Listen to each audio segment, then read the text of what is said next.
ഈ സിനിമയൊക്കെ സെലക്ട് ചെയ്യാൻ അറിയാലോ, അതായത് ഇന്ന സിനിമ ഇപ്പം ഇത്രയും സെലക്ട് ചെയ്തതിൽ ഇതുവരെ ഒരു വീഴ്ച വന്നിട്ടില്ല, ദൈവഭാഗ്യം കൊണ്ടോ എന്തോ.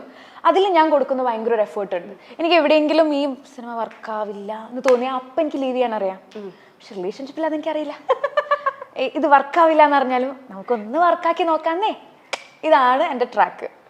മനസ്സിലായോ? ഇപ്പം ഞാനിപ്പോൾ പറയാണ്, സിനിമ എടുക്കുന്ന പോലെ ആൾക്കാരെ എടുക്കാൻ പഠിച്ചാൽ ഞാനിപ്പോൾ എവിടെ എത്തും? പറ്റില്ല, തീരെ പറ്റില്ല. അത് മനുഷ്യന്റെ ക്വാളിറ്റി ആണോ മനുഷ്യന്റെ ബലഹീനതയാണോ എന്ന് എനിക്കറിയില്ല. എനിക്ക് അങ്ങനെ ചൂസ് ചെയ്യാൻ അറിയില്ല.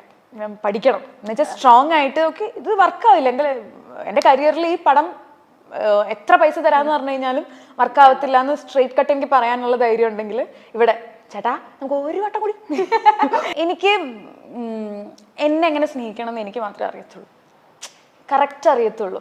എനിക്ക് എന്തൊക്കെ വേണം, എനിക്ക് എന്തൊക്കെയാണ് ആവശ്യം, എനിക്ക് എന്ത് ഇമോഷണൽ സപ്പോർട്ട് എത്രത്തോളം വേണം, ഇതൊക്കെ എനിക്ക് തന്നെ അറിയത്തുള്ളൂ. അപ്പം എന്നെ പോലുള്ള ഒരാളുണ്ടെങ്കിൽ മാത്രമല്ലേ അത് തരാൻ പറ്റുള്ളൂ.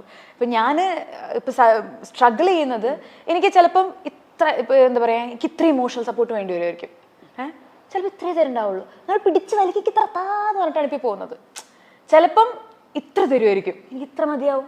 അപ്പം ഈ ഒരു വേരിയേഷൻ ഒരിക്കലും നമുക്ക് കിട്ടൂല. എങ്ങനെയൊക്കെ ശ്രമിച്ചാലും അതിന് കുറേ കാലം, കുറേ അണ്ടർസ്റ്റാൻഡിങ്ങിന്റെയും കുറേ നാളത്തെ ഡേറ്റിങ്ങിന്റെയും ആവശ്യമുണ്ടെന്നാണ് എനിക്ക് തോന്നുന്നത്. അയ്യോ, ഇത് ഇറ്റ്സ് നോട്ട് ഈസി എന്ന് ചില സമയത്തേ കല്യാണം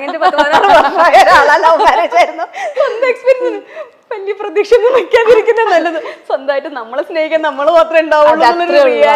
റിയാലിറ്റി ഞാനിപ്പോ പഠിച്ചുകൊണ്ടിരിക്കുകയാണ്. ബട്ട് എനിക്കുള്ള പ്രശ്നം എന്ന് വെച്ചാൽ എനിക്ക് ഒറ്റയ്ക്ക് സർവൈവ് ചെയ്യാനും പറ്റില്ല. അത് ഒരു ഫ്രാങ്ക് ആയിട്ടുള്ള ഒരു മനസ്സിലാക്കിയൊരു കാര്യമാണ്. I need a person. But ഈ പറഞ്ഞ പോലെ ഇമോഷണൽ കാര്യങ്ങളും എല്ലാം ഒരാളുടെ നിന്ന് കിട്ടത്തുമില്ല. But at least I can share ചെയ്യാം. അറ്റ്ലീസ്റ്റ് എന്ന് വെച്ചാൽ ഒരു മെയിൽ പേഴ്സൺ തന്നെ ഞാനത് മനസ്സിലാക്കുന്ന ഒരു കാര്യമാണ്. I need a male person to share everything. But not fully dependent ആവുക നടക്കില്ല. മനസ്സിലാക്കി വളരെ ക്ലാരിറ്റി ഉണ്ട്. അതായത് റിലേഷൻഷിപ്പ് മനസ്സിലാക്കുന്നു.